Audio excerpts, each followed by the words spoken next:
What's going on, everybody? Beard be gone, go ham here. Welcome back to the channel. Let's find some news, baby. #FindSomeNews.com. Today we don't have anything from Giants, but we do have 14 modders to talk about, including maps, tractors, trucks, all kinds of good stuff. So let's jump right in. Heads up before we get into the video today, Giants are out of the office on holiday, as today is May Day, May 1st. This means no testing list update, no new mods, nothing like that, not even a blog update. However, tomorrow should be back to normal. So then, let's start off today with our top stories from modders all around the world. Black Sheep Modding have been working on an update to the Valley of the Old Farm since its release last week, and we've got the changes. This will be changelog version 1001. Bug impossible to cover bunker silos in the farm fixed. Problem with egg production, so eggs not accepted for hens, has been fixed. It is now possible to sell everything in the restaurant, also with a skip.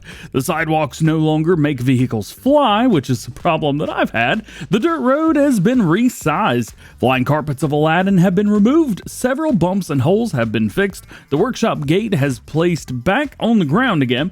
The 3 flying objects in the farm are replaced. The sidewalk at field 50 has been fixed. Foliage on the wall in the farm has been fixed. Wall's manure of the cow shed has been fixed. The invisible collision in the workshop has also been removed. The scales in the sawmill are less steep. A flying tree in field 58 has been replaced.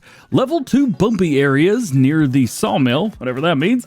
A light in the sawmill building was removed. Fixed various problems. Cow and sheep pastures are now compatible with the mod Animal Grazing for PC only, and added Czech translation. The biggest takeaway from this is that you will need a new save game, as that is required for the full list of changes to take effect, as a lot of things were changed, added, or removed. Additionally, Black Sheep Modding also says that the update is ready to be sent off for testing. Now it's just a guessing game on when we're going to see it released on the Mod Hub, or even on the testing list. Fingers crossed. Next up, FS Landscaping updates us on the progress of his map, Chipping Norton, which is based on Jeremy Clarkson's farm from the Amazon Prime series. Since we talked about it a few weeks ago, a lot of changes have been made to the map. An extra 67 ground textures have been added to the map, so you should be able to paint just about anything you want. These could also just be there for making of the map, so we'll see. He's also added the chicken houses, the cattle pasture has been built, and he's also even added the cattle crush to it. Epic. And he's added the back lane leading from the farm to the farm shop. We got the campground and lots more fields. Ton of progress has been made on this. There's still lots to do. Over the weekend, 82 Studio continued work on his TLX service pack, including new bits for the rigid X3 pack, like the TLX rollback. The X3 attachments are much longer than the X2, and we've already got some trucks that support these beds. We've even got some X3 attachments out there as well. As always, David's live streams are the best place to see all of his information first. HR Force looks to be updating their MAN TGX transporter, with color choices being adjusted, shop options being added, changes to the 3D model, AI corrected, and auto hold system improved. One thing that you should know is this update will require you to sell your original and buy a new one, either before or after updating. As for when you should expect to see the update, well, I'm not totally sure, as HR didn't share anything about that. Granted, they never do, so I don't know why I even bother. My guess is that the update is already with Giants, but you never know. Oh, and they also share their new mod for all platforms, at least one that's coming soon, the mobile locks. They say these are used to mark off areas, and they're really easy to move around with forks or with a crane. Well, that's what they say. We'll see what happens. If you're me, maybe not so much. Next up, AgriMods have finally dropped a video showing off their micro tractors pack, and it seems like a 40-minute video of them just screwing around. There's a few different versions and attachments, including tipper mower or walk-behind machines, and we'll also have a mulcher, plow, and cultivator attachments for that walk-behind version, totaling 3 machines and 3 tools, and you'll be able to customize them however you would like as well. It's going to work very similarly to the ABCC 66 walk-behind mower, if you're familiar with that, but with stuff that you can attach to it. Very cool. And I definitely recommend checking out their video after this one to see everything if you still have any questions. There's also a few quick stories from around the modding community as well. Then we don't have as much information on these things, but still want to tell you about them. So let's start with Oxygen David at Court Farms. He says the testing is going well on the map and has shared some more screenshots with different seasons textures that we could expect to see once it's here. Lancey Boy has also shared a few screenshots from his map, American Falls, asking for someone to come remove Blender from his PC. whatever that means. PC Beulah Farms has a few more screenshots of his Volvo semi-truck and says he's created some more new wheels over the weekend. Here we have two versions of the same truck. We got the red and the yellow. They show off all kinds of different looks that you guys can make, from an older looking like work truck or maybe a fancy decked out truck with all the fixins. The only question is, which one are you going to choose? Or both? Hey, that's me. Oh, and did I mention he's doing a straight truck as well? They could do different truck beds? Yep. That's a thing. Next up, Gamer Design shows off some progress on his Lizard 669 with the new mulcher on the front of it. He is currently working on the update right now and still has some other projects he's working on in the background too. He's also been pretty quiet recently, but looks like things are ramping back up. EY Modding shows off more progress on his J.I Case Project. Since this is only the second time we've seen it, I wasn't expecting much as a ton of visual things and things like that. You guys know what I mean. And unfortunately, EY Modding doesn't even give text updates anymore.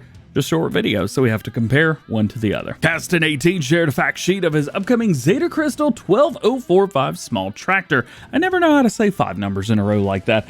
Done in the same style the Giants do theirs in. We can see pricing, features, availability, including color options for hood, fenders, engine, cabin, grille, rims, and weights. It's very cool. Check it out. Moving back over to some big stories. Hispano Modding says that he's been working on these standard containers for a few days now, and the first two are ready to go. These are the 40-foot versions with a rear door only, like most of us would think of when we picture shipping containers. And the other is a 40-foot version with a rear door and doors on the side, making it easier for loading up stuff.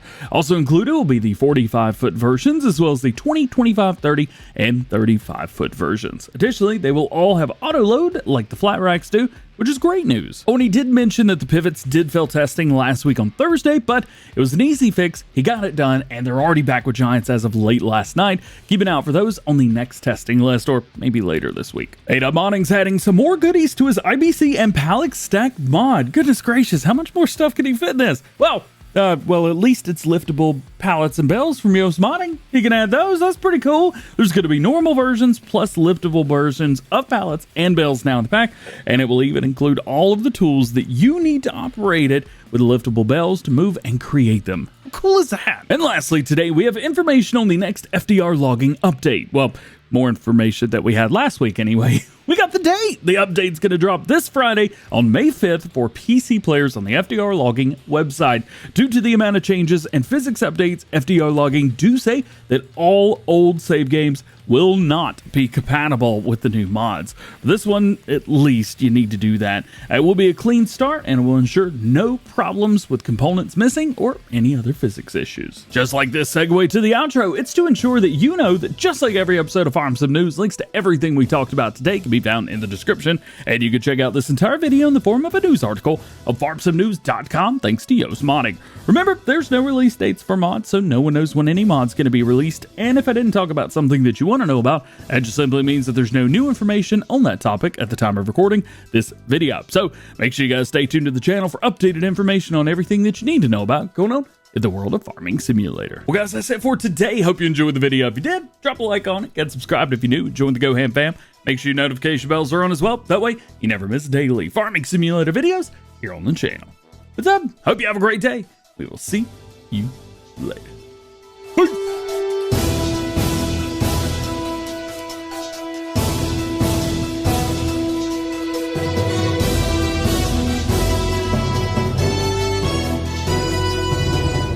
Yeah, I finally got tired of it.